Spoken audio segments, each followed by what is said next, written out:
Well, happy Sunday. It's Sunday, late October 2019. And today we're going to do a bee tour. The question comes up a couple times on the property today that we have a ton of bees, but we also have a plant that I'd like to show you that I have no idea what it is. So I'm hoping that you can tell me in the comments below what kind of plant you think it is. But for now, this is the theme this week, is we're going to look at bees. I swear I have all the bees in the neighborhood over here because by the end of this video, I think you'll be convinced that there's just a ton of bees here right now. So let's do a little bee tour. So we're in search of bees, and it's also a sneaky way to get kind of a garden update in real time. And we'll kind of go real slow and look for bees or flies. And then right here, of course, there's a fly right there. This right here is a moringa. Of course, it's flowering, and you would expect to see bees. This over here is a acerola cherry, Barbados cherry. It is not flowering.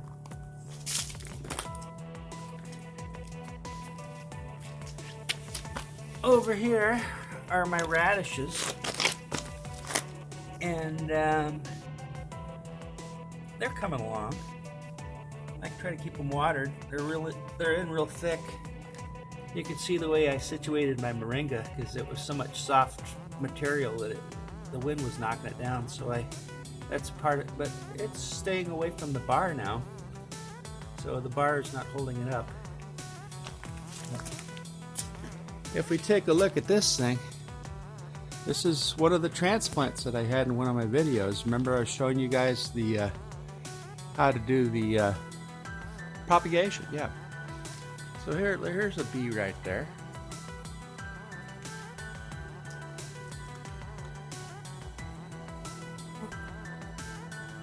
You know, I'm over here talking, moving around slowly.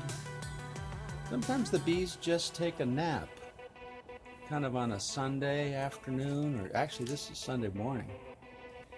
It's got no laundry chores to do, but it's just sort of hanging out.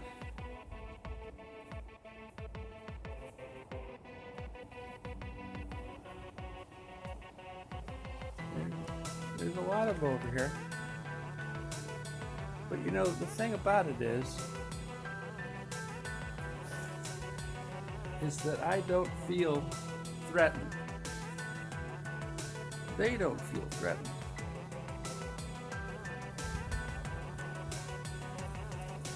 And it's a nice, relaxed morning. You can see the pods forming, of course. You people who buy pods from surfviewhealth.com, or the seeds, this here is going to be in the winter of 2020 harvest. But look at all of these pods.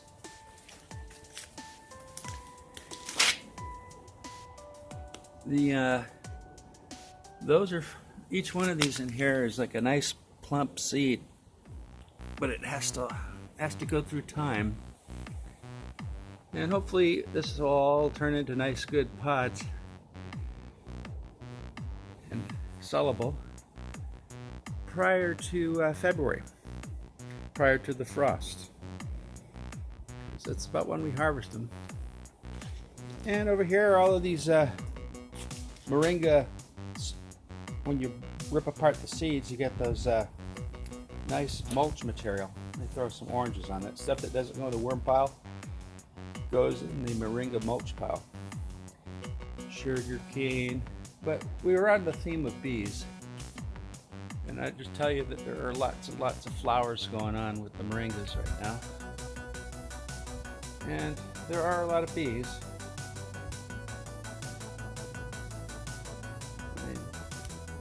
I'm doing a terrible job with the camera work here, but there's like 3 or 4 bees right there. They're just all over. Now these over here have long past attracted the bees, but they're big old clusters of sugar drip sorghum. And what the birds do is they land, and we've had a lot of wind lately, admittedly, but what the birds do is they get on them and they ride it down to the ground, and then they can pick it, especially the seeds that are ripe. So they can keep the plant living, and as the plant seeds ripen, they can, with very little effort, just peck away. It's like having their own private little seed block. You know, those seed blocks that you buy over even at any grocery store for quail or whatever. But look at these babies. Once a bird finds these things, these are perfect. These you could buy and put them in the ground and grow sweet sorghum yourself. And you're getting good at this. Look at that. You can see how closer that is to being planted. The seeds get nice and red. White, not ready. So it's ready for a bird to land on it. Or it's ready to harvest pretty soon. Let it dry out and have seeds. See, this is what it's supposed to look like right there. Isn't that just beautiful? Hope you can see that. It's just gorgeous. So anyway, we're on the bee mission, right? Now rosemary. Who thinks of rosemary as a flowering plant? But I swear, and I just recently watered it, so the bees are kind of not hanging around here as I shoot them away. But that's a lot of cool flowers. Rosemary flowers. Have you ever gotten a bouquet of rosemary flowers? That would be a strange bouquet. But right now, this plant could do it, as long as she gave up the branches. It's kind of beautiful. Here we have the watered seedlings that you guys have seen recently. Broccoli over here is doing pretty well.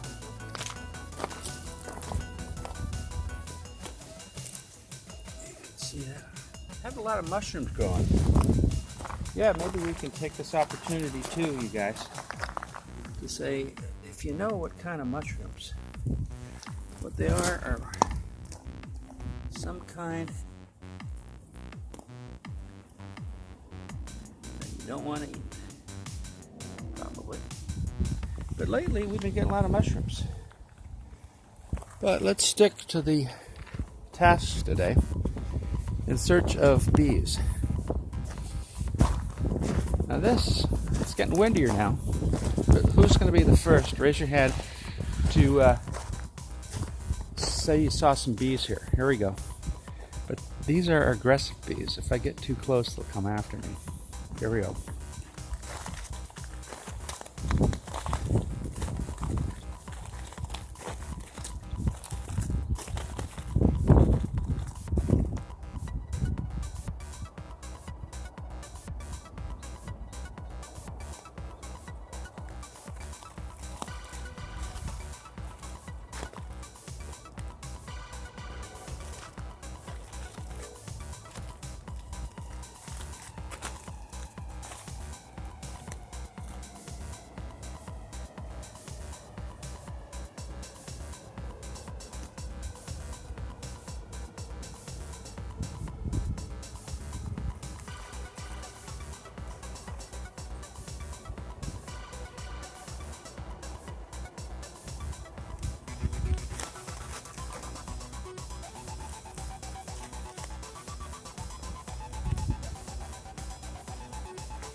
I'm afraid to say anything. This is like the whole bloody hive.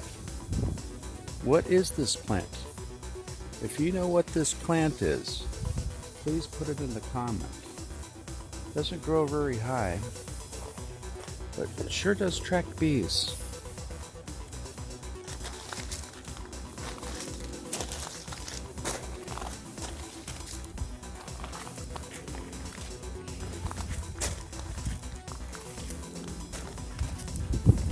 Now, one of the good things about this is that plant is not a tall plant. So way in the background, you can see Squaw Peak. Governor Napolitano decided to call it Piesta Wa Peak, but nobody locally ever calls it that. Squaw Peak. And there's mountains all over this place. But this plant, I never planted it. It came with the house. It was a real short little thing. And I have no idea what it is. So if you know what it is, please put it in the comments. But whatever it is, here we are near Halloween in 2019, and it happens every year. It creates these little balls. And you're going, what's up with that? You know, why are the bees so incredibly interested in the pollen of this stuff? And if this stuff is so attractive to bees, why don't we see more plants like this growing? It grows itself. I don't have to water it. Let's do a quick little look around if we can see any more bees.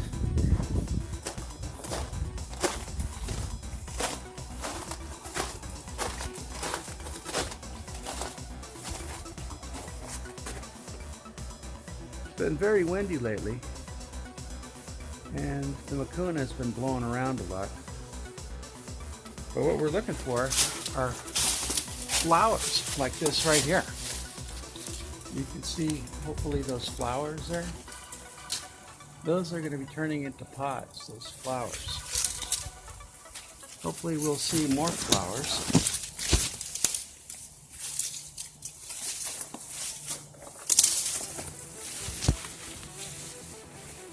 But there's like a pre-flower right there. This little thing. But somehow or another, pollinators are going to have to get in there and turn those into pods. But you can see not abundance of them yet. Yep, so that's what we're going to hope to look for in the weeks ahead, are more Mucuna flowers.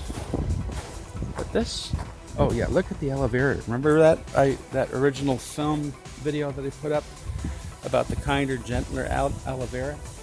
These were pups that were taken from that plant, part of the 32 that I now have.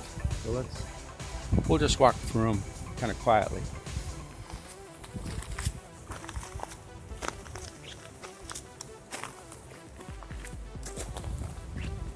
Well, maybe I won't be quiet. If you wanted to have a business, you could just grow these every 4 feet and put in Craigslist that you have them for sale, and local landscapers could come over and pick which ones they want.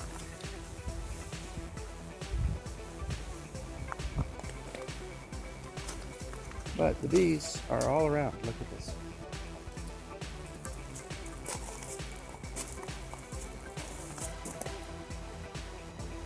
It's nuts. So whatever they're eating in those flowers must be good. Some special kind of pollen. So aren't these doing well? These aloe vera succulents? I used to say cactus, but I got that with the manage. So there's a bunch of these. And here's a little Palo Verde. I don't want that going there. But as you can see, I've got area in the back here with the aloe vera.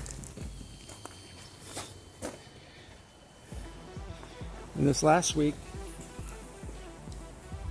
I had to trim my palm tree. My rule is any palm tree leaf that hits the house has to go. So it's looking clear. In the meantime, it provides shade from the southern side. It keeps that room more of a predictable temperature. So let's go out front real quick and see what kind of bees we can find. But that was a ton of bees, you got to admit.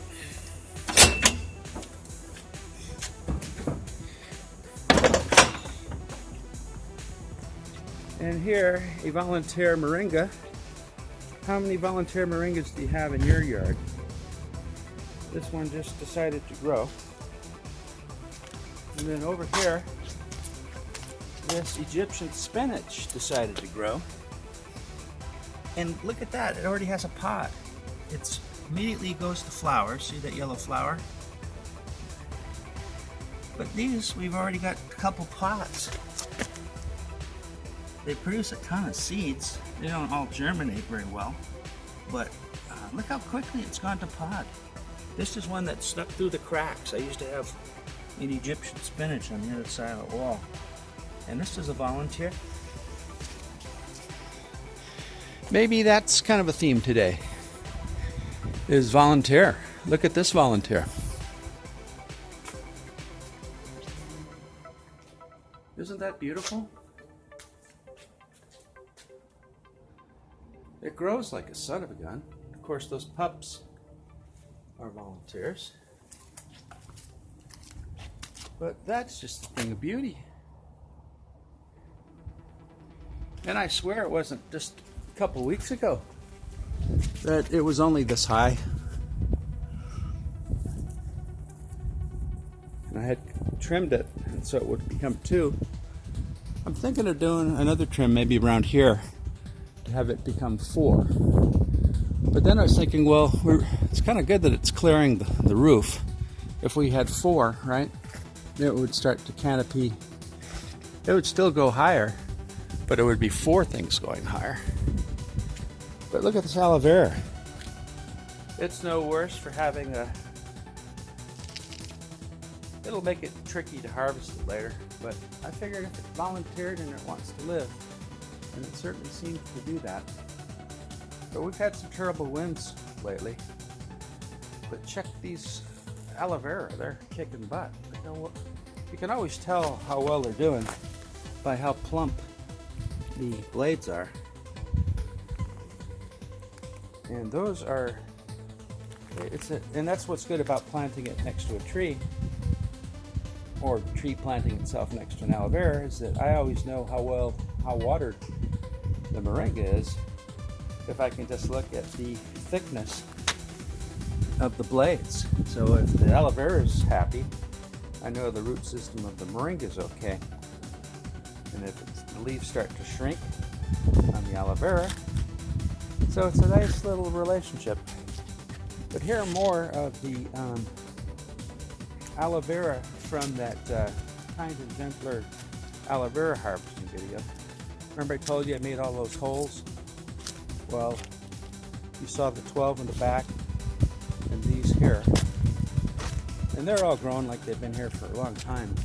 6 months, 7, all right, 9 to 10 months makes a big difference. And then I planted some moringa in between. So like these over here, they're going to have a, they're going to get tall, and so it'll look kind of cool, kind of like that over there. It's a pretty looking leaf, and they don't require a lot of water, so whenever I'm watering the aloe vera, I'll be watering all of these, because it's, and then when it rains, the water will come in over the sidewalk to the backyard, flood all this area, and because of my little canal system, they'll be pretty happy. But let's remember what we were working on. We were looking on it for bees. All right.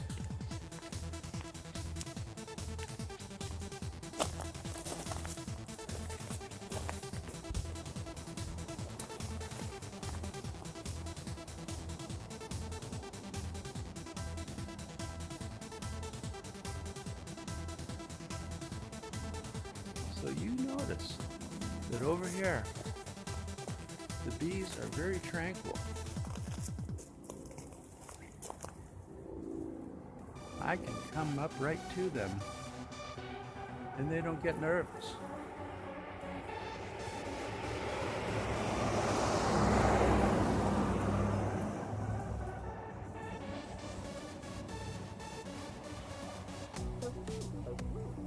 But they're all over the place. I can't go a foot without seeing a bee. So if they're doing that well in the backyard,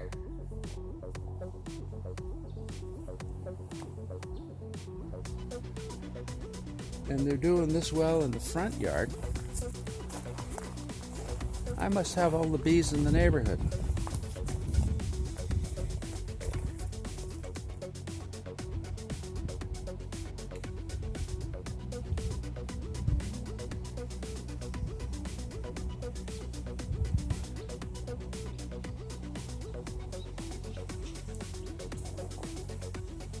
But I'm thinking that something in the material itself makes these bees really tranquil. They'll go to sleep. Look.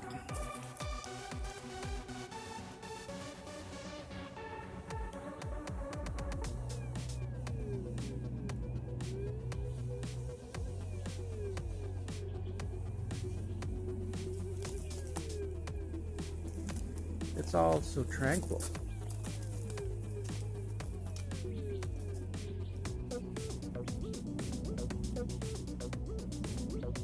But the other side, I would not dare get that close because those bees were like frantic. It's like if this was a sedative, the moringa pollen, then whatever that is back there really stimulates them. Well, there are sometimes flowers here.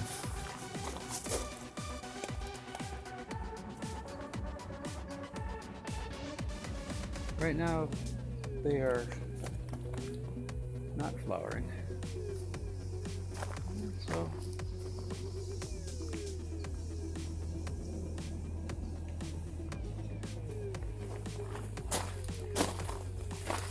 and over here, we've got some of the flowering of the Malabar spinach. This stuff's strange stuff, folks.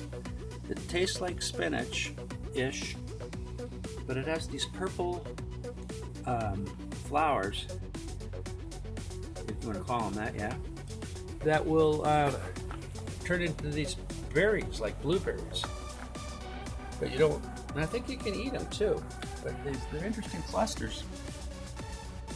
But that's what I like about October, is it's a good time for flowering. Of course, you know what this is. I tried that milk.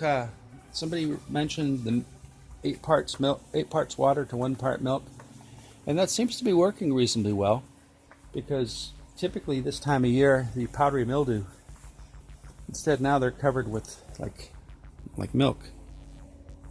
But I don't see the powdery mildew usually hangs out at the bottom. And I'm not seeing that, so I think that's just, you know, when I come through here the day or two after, the whole place smells like sour milk. But that's probably a good thing, because it means it's sticking around. Got kind of a glisten. But the goji berry is an intermittent plant, but that means that it will flower and fruit throughout the year. Not all at once.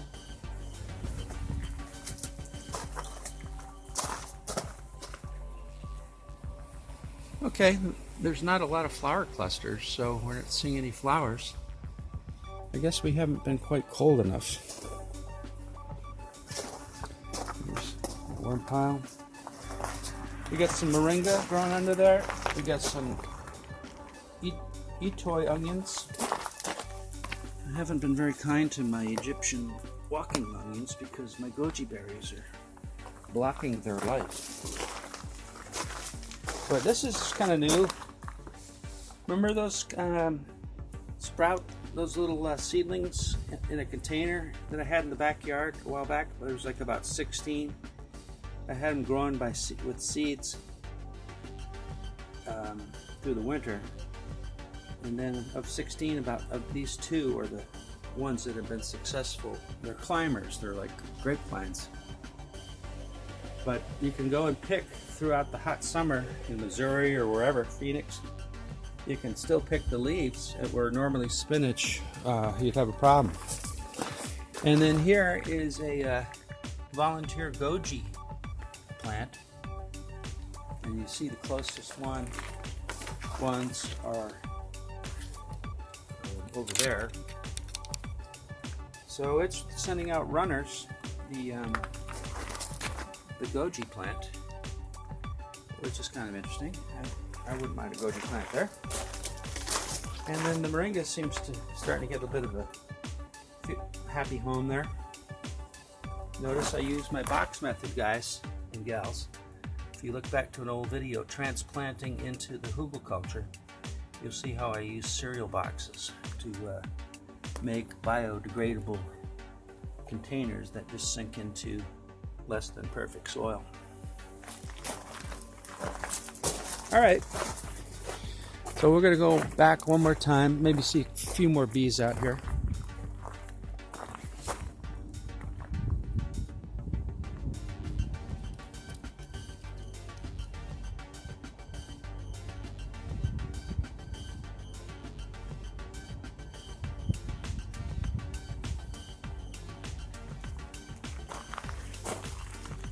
So it's just a lot of bees. I wonder if eventually in the future. Oh, this is cool. I had some cantaloupe seeds in my worm pile, and darn if one didn't grow. And so now I've got this thing flowering too, which will maybe produce some winter cantaloupe, if there is such a thing. So let's walk real quickly so we end on some footage of the bees. There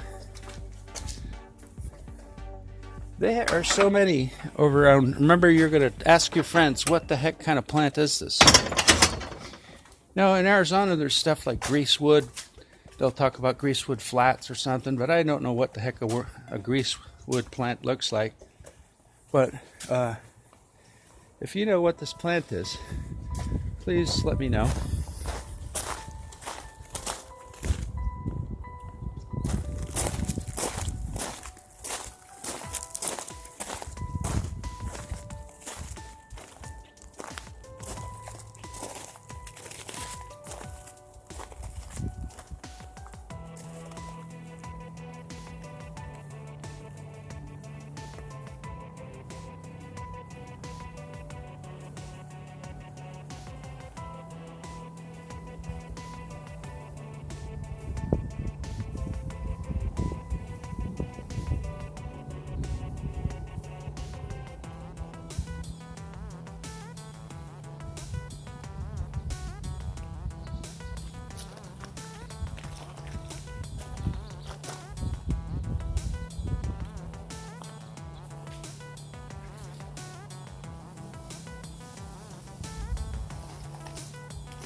Yep, they're kind of aggressive, standing even 12, 15 feet away, there's like a protector bees that come out and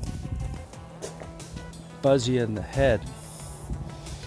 But that's it. So if you know what kind of plant that is, please let me know. And what do you think of my transplanted aloe veras? They're all doing well. So you could have those grown in your yard, put an ad on Craigslist, and let's say you said they're $40 a piece, and you have to come out and dig your own, or we'll dig them. You know how easy it is to pull them out from the video I made. And you could sell them for 30, 40, 50 bucks, who knows. But the coolest thing is someone could come in and get 10 of them. Like, look.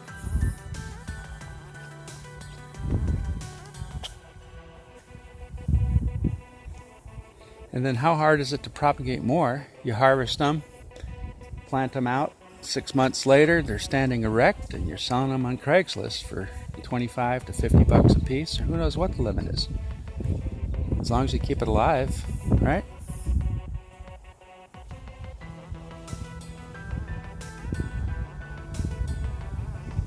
All right, enough for the wisdom for this week. I understand that I might be having an intern join me soon. Some local person that wanted to help. So we'll see how that goes. You might see more of that soon. Okay? Have a great one.